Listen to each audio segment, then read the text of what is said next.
Hello and welcome to the AIDEM Risala Update Poll Talk.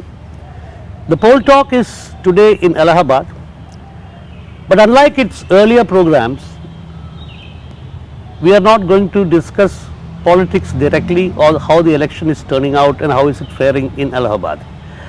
I am with a group of people who belong to an organization called Nagarik Samaj. Translated, it means civil society. Yes, I am with a group of people who are very active in this organization called civil society, and among them is Chittajit Mitra. I hope I pronounced it right. He is a writer and a translator, and we also have Toshi Pandey, who is a research scholar, especially who does a lot of anthropology research. She is waiting to clear her PhD. And then Mohammad Raza, he is the youngest of the lot. He is a student. He studies Arabic and English. And then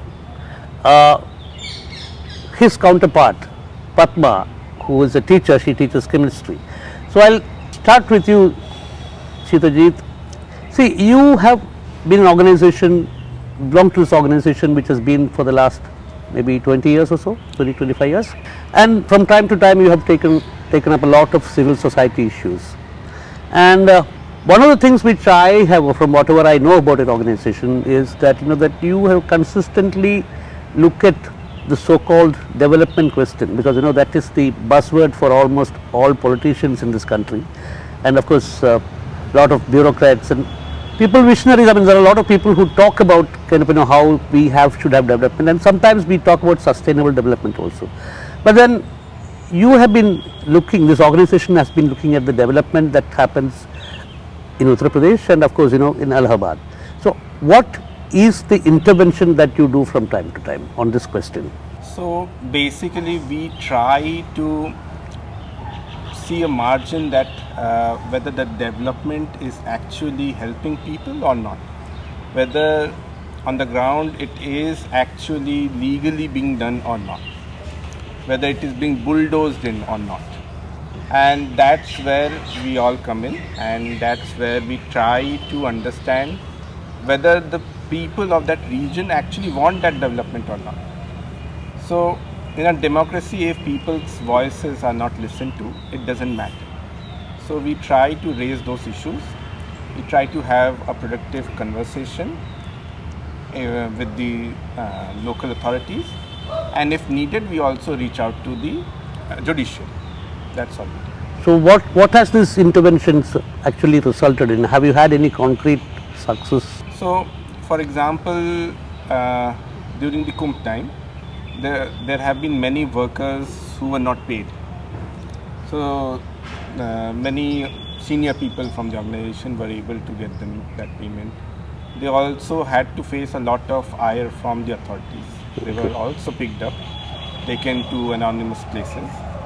But thankfully in the end, we try to make it work somehow, because in the end it's not about individuals, it's about the people who are living on the margins. Even today, for example, there are people who are living in slums and they are being again and again asked to relocate because that land is going to be taken up. Now the courts have repeatedly said that if you want to uproot someone, you give them an alternate place to live, but that doesn't happen. So what will we do then? These are in the end people of this nation. They can't be left alone. They can't be left aside to rot. So that's where we come in. Toshi, you are an anthropologist, and then of course there are many issues related to identity that comes up, especially when you address these civil society issues. Even in the question of development, the identity is a very major issue. How development plays out or how government policies play out. So what is the special understanding that you bring to the Nagarik Samaj activities? Okay, so from the perspective of Nagarik Samaj, there are many issues we raise as we raise around the identity, and it is just not about one identity. We actually go and talk about queer issues. We addressed queer issues multiple times. We address Dalit issues, we address women's issues, and we also address identity as a social hierarchies. Okay. So like very constructive work we used to do back from 2017. We started working for a queer people, and the thing we work as, like, we made one another organization from the Nagarik Samaj itself. So the thing is ki for very constructive thing, what we used to do, we used to do messages, and people used to come for our workshop. People from university start taking part in our workshop meetings. We used to show movies, we used to do talks around the identities, and it is just not why queer people should exist. It is about why queer people should not be left out. And but when you say queer people, it must be including transgender people also. Yes, of course. Yeah. So how has the overall socio-political system or the bureaucracy addressed, or the governance systems addressed the issues of transgender people in Uttar Pradesh? In Uttar Pradesh, it is a very murky land to walk, because there are different kind of understanding about a transgender people. One group is called like Hinjra, which is a social construct group, we can say, and they are mostly now into the Hindutva politics, if I say that word, because many, like in Kumbh, they represented as they came as a like Hinjda group, Kinnara Khada, and that is a different identity. But there are so many people who are coming from different religion, and they have the same identity, are left out. Okay. So in that scenario, we used to work. Okay. Like to people who are left out, and it is not about that Hinjda people, Kinnar people. Many people, like last year I came across these two women who got HIV, and they were lesbian, and in hospital they are not able to access medical medical procedures and other things. Yeah. So there is a still taboo. They don't know how to address these issues. So in those scenarios we used to work. Okay. And again, I would repeat the same question that I asked Chittajit. Have you had any concrete Yes. success in any of these? Many actually. Many people who reached out to us, we gave them not only medical assistance but also a legal assistance. One case was where a person who was beaten up, and we tried to rescue them and got legal aid. And it is very individual to individual, because when we talk about identities, it's very individual also. So in that individual scenarios, yes, we reached to success. Okay. Now I'll go to Raza. Raza, you are the youngest in the group. So how did you get attracted to an organization like Nagarik Samaj? वो कैसे आप इस organisation में कैसे आया, और इस organisation का स्ट्रक्चर के बारे में आपको क्या जानकारी है? बहुत अच्छा लगा मुझे जब नागरिक समाज, खासकर मेरी Padma ma'am, she is my teacher, she is my favourite teacher. बहुत हेल्पफुल हैं, मतलब नागरिक समाज से बहुत कुछ सीखने को मिला है, और बहुत हेल्पफुल है लोगों को, मतलब खासकर यंगस्टर्स को मतलब जो है वो हेल्प करते हैं. आपके एज के स्टूडेंट्स में और नौजवानों में साइकोलॉजिकल साइकोसोशल इश्यूज बहुत ज़्यादा होते हैं, उसमें भी इंटरवीन करते हैं? जी जी जी. कैसे इंटरवीन करते हैं? सिर्फ करियर गाइडेंस की बात नहीं है कि सवाल क्या होने चाहिए. हाँ, वो जो एक मुद्दा क्या होना चाहिए एक स्टूडेंट के तौर पे, वो क्रिएट करना कि एक यंगस्टर में ये आए कि एज अ स्टूडेंट मुझे क्या सवाल पूछने हैं. It will larger social understanding and developing their social intelligence. I just want to add in that, Yeah. just to politicize young people, because they think that their issues are individual issues. Yeah. Like if they are unemployed or they are struggling economically, they are struggling. So they think that's their own problem. But when they come to Nagarik Samaj, they realize their problem are more than What they their usually own. feel. It's a bigger problem of system and structure. So the younger people, in a way, get politicized. Or in other words, you give them a larger socio-political awareness. Yeah. So what is the procedure that you use for that? Generally, as a teacher, when I find that students who are inclined towards the social thing like social issues, then we call in our Nagarik Samaj meeting on issues like if some talk is there, if some protest is there. No, tell me, what are the concrete social issues that you identify in these people? Is it a question of caste? Is it a question of gender discrimination? Is it a question of this identity discrimination? What exactly are you seeing? I think the young people primarily first question that comes about unemployment. Okay. They start struggling after 12th only, because the generally 80% people come from the background when after school education they have a problem how to go ahead, what to do. When they see the many students in Allahabad, you will find from 22 to 40 years they are giving competition and there is no result. So they also feel confused what to do, how to do, and they are not skilled also, especially government school students, just they get education. So the unemployment. And the second question is about, I feel ki there is no training about gender issues. Okay. They feel confused about many issues. You mean the educational system does not have any system to train this, yeah, to bring train awareness. them, yeah. So in that case, to talk to them, to make them healthy, like in co-ed they study and they don't have an idea. Okay, I understand. Yeah. The larger issues involved, Yeah. or the mental health questions around that, they have no clue about. No clue about that. So Nagarik Samaj has training sessions for these people, or is it how do you do it? It's not exactly comes under the umbrella of Nagarik Samaj, but we work within the umbrella of Nagarik Samaj. We work for a women issue also. Okay. Some of us we work for women issue, some work for transgender issues.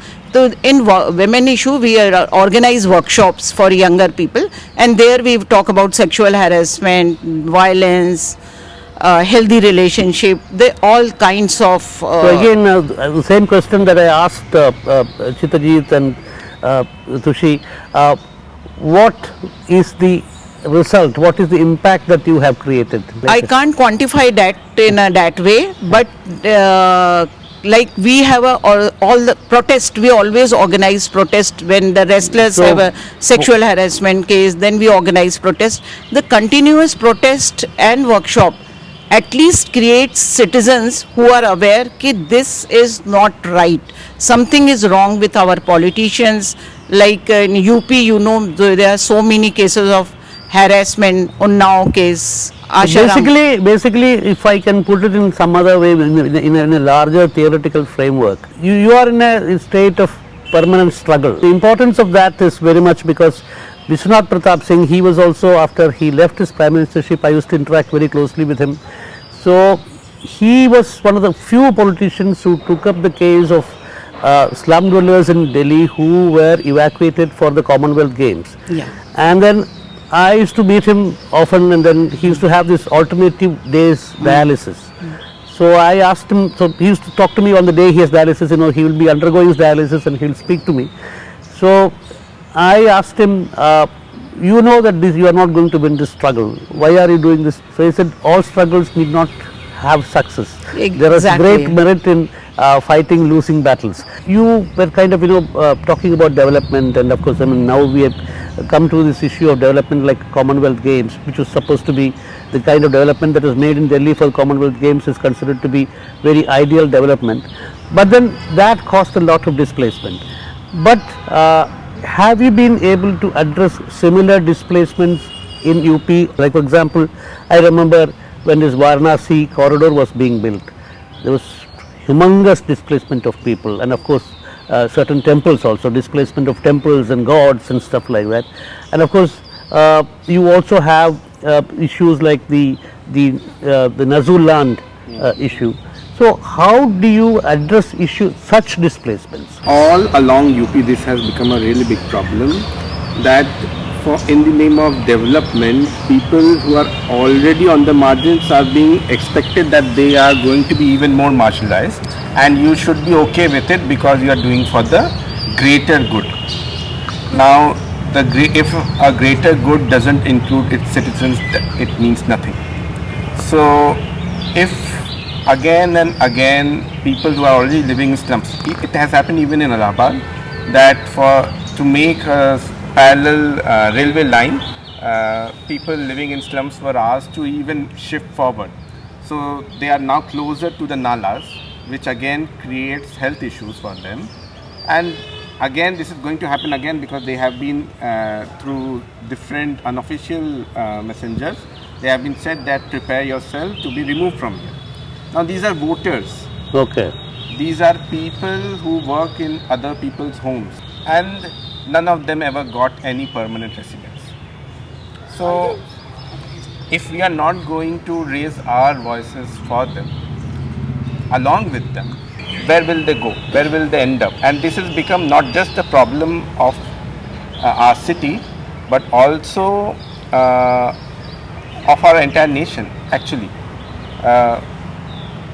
This displacement, this continuous displacement, they are invisibilized. There are few people who cover it, and there will be a momentary conversation around it, but nothing will happen. Even though the Supreme Court judgment states that you need to give them a residence. Yeah. So if this is happening again and again and again, there is something wrong with our polity. I want to add about this demolition. There is a big event now happening in Allahabad from last 20, now going to be in 25, Kumbh Mela. Okay. And it's become like now a very spectacle this movement. Yeah. So people displaced in huge number. Yeah. But sad thing is that they now adjusted with that. Yeah. They know that they have to be get displaced in November, and they will be back in February, and they do some activity around that Kumbh Mela, and some of them go make a living, some living, because there are so many people. Yeah. We create pressure building sometime, but the spectacle and pressure and the somehow it's not very impactful. It was before 2014. We can burn effigies of prime ministers, CM, lot of time, go here and do dharna. Now we have a limited space where we go and sit. So sometimes there is a space allotted for protest. So I can say in that way our protest is also become limited and structured. Structure, yeah. So it's a sad thing, but it's happening, and the people also somehow. Do you interact with similar thinking groups and people in other districts of Uttar Pradesh? We actually not on all the issues, but when some like unemployment, we had a long big convention here. We all ex-president of other universities were there, and they released a report how many people are unemployed, how the young educated people, especially in Allahabad, if you read a Hindi newspaper, every day average, I am making this data very limited, one student who is struggling from last 4-5 years, he is here with a small room trying to aspire for IS, PCS, or then paper leak, exam, no exams, result failure, coaching. This vicious cycle, every day one student commits suicide. So this is the story of our city, because this city was known for the competition. It was some time back in I know, it also contributed a lot of for bureaucracy, industrial civil servants. Yeah. So there are a lot of coachings are here, and there is no facility for young people. They live in a small room. They go coaching, they cook, because they come from all the marginalized small farmer's son who aspire to be IS and PCS, but after repeated failures, this story repeats. राजा, आपका इसमें क्या कहना है कि आपका कुछ आपके दोस्त लोग भी ऐसे सिचुएशन में है? जी बिल्कुल, because they are very poor, family belong and farmers children, middle class children, because उनके ऊपर बहुत प्रेशर रहता है. जो भी इलाहाबाद में आकर कोचिंग वगैरह करते हैं, तो उनके ऊपर प्रेशर ये रहता है कि माँ बाप जो है मिडिल क्लास से रहते हैं, मिडिल क्लास से भी नीचे रहते हैं, तो मतलब जिस तरीके से उनको पढ़ाते हैं, तो यहाँ पर आकर अगर उनका एग्ज़ाम क्वालिफाई नहीं होता तो उनके ऊपर बहुत प्रेशर हो जाता है, और वहाँ पर यहाँ पर शहर में आकर भी वो छोटे से रूम में सर्वाइव करते हैं, सुबह का खाना बना के शाम में भी वही खाते हैं, तो उनके ऊपर बहुत प्रेशर रहता है। अगर उनसे कोई एग्ज़ाम क्वालिफाई नहीं होता है तो फिर ये रहता है कि मतलब घर जाके कैसे मुझे फेस करना है माँ बाप को और फैमिली वालों को कैसे फेस करना है, तो ये सबसे बड़ा मतलब जो है पॉइंट है। और गवर्नमेंट को भी इस पर ध्यान देना चाहिए, क्योंकि अभी कुछ महीने पहले 2 एग्ज़ाम हुए, स्टेट कंपटीशन एग्ज़ाम, एक आरओ और यूपी पुलिस का, तो इसमें बहुत सारे बच्चों ने मतलब एग्ज़ाम दिया, बहुत सालों की मेहनत थी, जो कि एग्ज़ाम दिया उसके बाद पेपर लीक हो गया। तो इसमें जो है मतलब जो भी बहुत स्ट्रगल करने वाले जो स्टूडेंट हैं उनके लिए बड़ी दिक्कत की बात है। तो मतलब बहुत टाइम पे जो है वो कंपटीशन एग्ज़ाम जो है करवाते हैं गवर्नमेंट, तो अगर उसमें भी ना हो तो फिर दिक्कत होती है काफ़ी। तोशी, मैं आपसे एक सवाल पूछूंगा कि you have recounted all these issues, I mean from displacement to unemployment and this students to suicides of students, it's a very major issue. Do you think that it is the way you have highlighted these issues, talked about these issues, the way you go about spreading the news, do you think that it is making some kind of socio-political impact? Are you trying to do something to, because especially we are in the midst of elections, and we have discussed about larger issues, but are you trying to do some active socio-political, to create some active socio-political impact? Yes, we are trying our best, but the thing is we are very few in numbers, and people are not, like, sometimes I'm not saying that people are not ready to listen, but it is like it is very far-fetched. So you, like, to explain some extent, you need so many issues to tell them, like from unemployment to how your upbringing is, and to middle class shame, like we associate with work and other things. So there are multiple layers also, and we try to address all the issues, but the thing is that there are so much social media impact also on students, on people. So on social media we are trying to put our voices, and they are also, like, now social media has become a one kind of echo chamber. You, whatever you want to listen, you are only listen those voices, right? So sometimes we feel that maybe we are failing somewhere, but as Padma already mentioned, we have to try until we can. I have to add one fact. You are asking a socio-political effect. We are in very sad situation in UP. We are not able to highlight these issues. We are fighting on a very crude level. What is the crude level? When you say crude level, you mean communalism?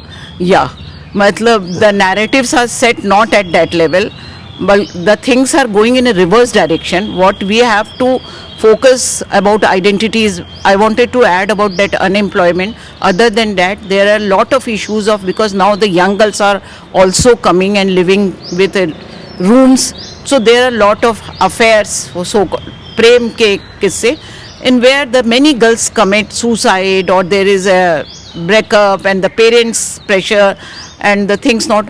But the caste, especially on caste and religious line, but these identities are not getting diluted with time. Actually, we are on reverse gear. These identities are now during election hardened. So you are asking about underlining these issues. We are telling we are going on a reverse direction. Well, but I'm told that Nagarik Samaj has also run a campaign on this 5 kilo ration and how it impacts societies. Can you just explain what it is all about? Generally, the narrative set during the election is on very basic thing, like we are going to vote for a present regime because they give the ration.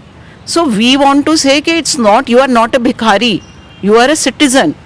It's your right to get. But the things are so worst that they are happy, matlab like if somebody is giving that, not their as a right, their as a citizens their right.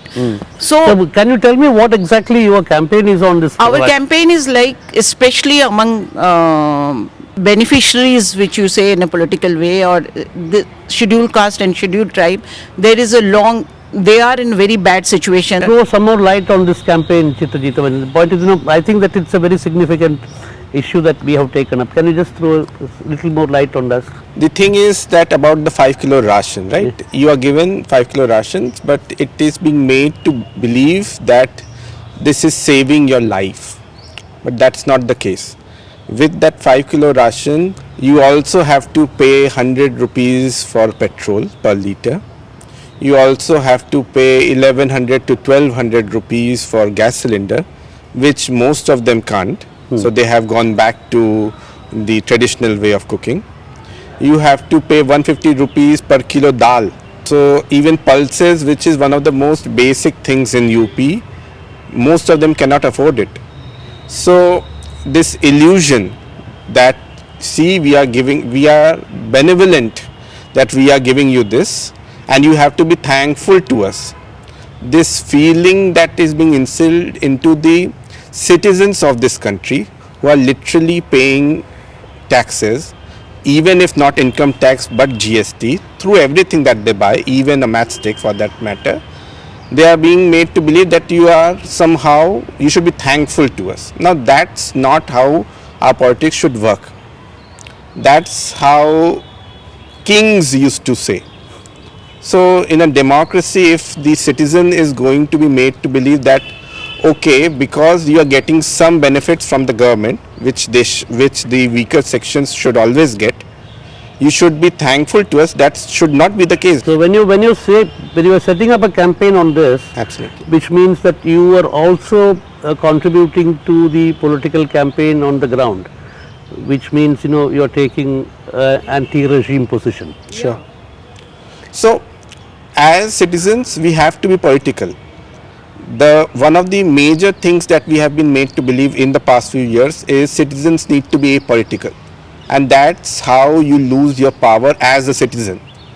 The day you stop questioning the people you have voted for is the day you are finished. So it's again, as Padma said, we are going back, that we have to start from zero. So the central thrust of Nagarik Samaj in the current electoral climate is that the people should not get finished. So we have heard the message from the Nagarik Samaj. Nagarik Samaj is not essentially a political party or a political organization. They have been taking up civil society issues at various levels, ranging from displacement to unemployment, and now they have also looked at this critical question of ration, and more importantly, the kind of psychological pressure or campaign that kind of asks people to be grateful for whatever they are getting from the government or from the powers that be. Nagarik Samaj says that it is the right of the people to get these things, and people have to take a position in this election which would help them survive as people and which will not finish them off. Well, I am very happy to have met this group of people in Allahabad, and I thank all of them. Thank you, Chittajit, Toshi, Raza and Padma.